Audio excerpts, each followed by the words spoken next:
Hello my dear students, how are you all? I hope you all are fine.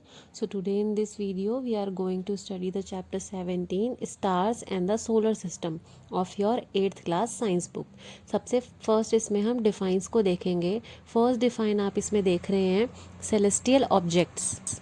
The stars, the planets, the moon and many other objects in the sky are called celestial objects. आसमान में जितने भी objects होते हैं जैसे stars, planets, moon और भी दूसरे जितने ऑब्जेक्ट्स होते हैं वो सभी सेलेस्टियल ऑब्जेक्ट्स कहलाते हैं. Second is phases of moon. The various shapes of the bright part of the moon as seen during a month are called phases of moon. पूरे मंथ में जो भी हमें मून के डिफरेंट डिफरेंट शेप्स दिखाई देते हैं उसके ब्राइट पार्ट के, वो सभी उसके मून के फेजेस ऑफ मून कहलाते हैं. Third is constellations, the stars forming a group that has a recognizable shape is called a constellation.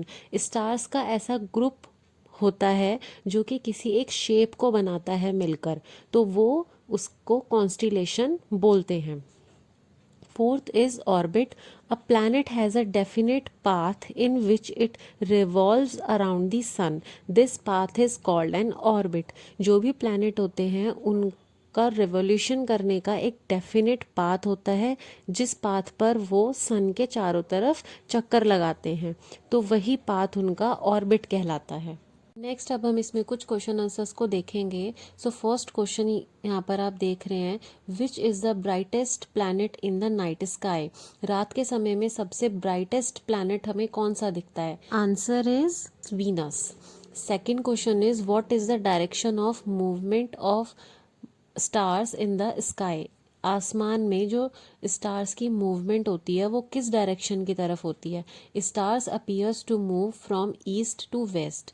Stars हमें स्काई में ईस्ट से वेस्ट की तरफ जाते हुए, मूव होते हुए दिखाई देते हैं. Third is how much time light takes to reach the earth from the sun. जो लाइट होती है वो सन से अर्थ तक पहुंचने में कितना टाइम लेती है?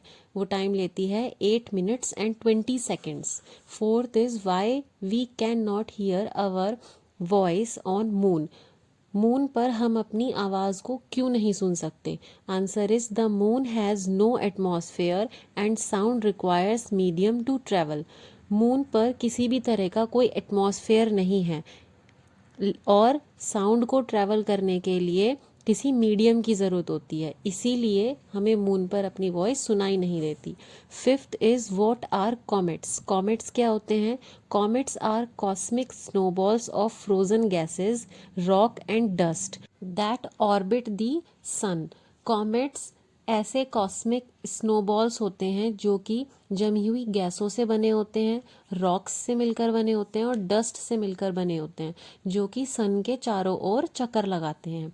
Sixth is how many planets are there in our solar system. हमारे सोलर सिस्टम में कितने प्लैनेट्स हैं? There are 8 planets in our solar system. हमारे सोलर सिस्टम में 8 प्लैनेट्स हैं. Seventh question is what is the name of the galaxy we live in. उस galaxy का name क्या है जिसमें हम रहते हैं या जिसमें हमारा सोलर सिस्टम है? The name of the galaxy that we live in is known as Milky Way. जिस गैलेक्सी में हम रहते हैं, हमारा सोलर सिस्टम है और अर्थ है, उसे मिल्की वे कहते हैं. Eighth is define asteroids. Asteroids क्या होते हैं? Asteroids are small rocky objects that orbit the sun. Asteroids ऐसे छोटे पत्थर के जैसे ऑब्जेक्ट्स होते हैं जो कि सन के चारों ओर चक्कर लगाते हैं. Ninth is define meteors. When meteoroids enter earth's atmosphere and burn up. जब कोई भी मीटियोरॉइड अर्थ के एटमॉस्फेयर में एंटर कर जाता है और उसमें जल जाता है, वो आग लग जाती है उसमें. द फायर बॉल्स और शूटिंग स्टार्स, जिसे फायर बॉल या शूटिंग स्टार्स के नाम से भी आप जानते हैं, आर कॉल्ड मीटियोर्स. उनको मीटियोर्स कहते हैं. Tenth question is define meteoroid. Meteoroid क्या होता है? When meteoroid survive a tip through the atmosphere and hits the ground. जब कोई भी मीटियोरॉइड किसी एटमॉस्फेयर में से होता हुआ गुजरता है और ग्राउंड पर हिट करता है, इट्स कॉल्ड ए मीटियोरॉइड. तब वो मीटियोरॉइड कहलाता है.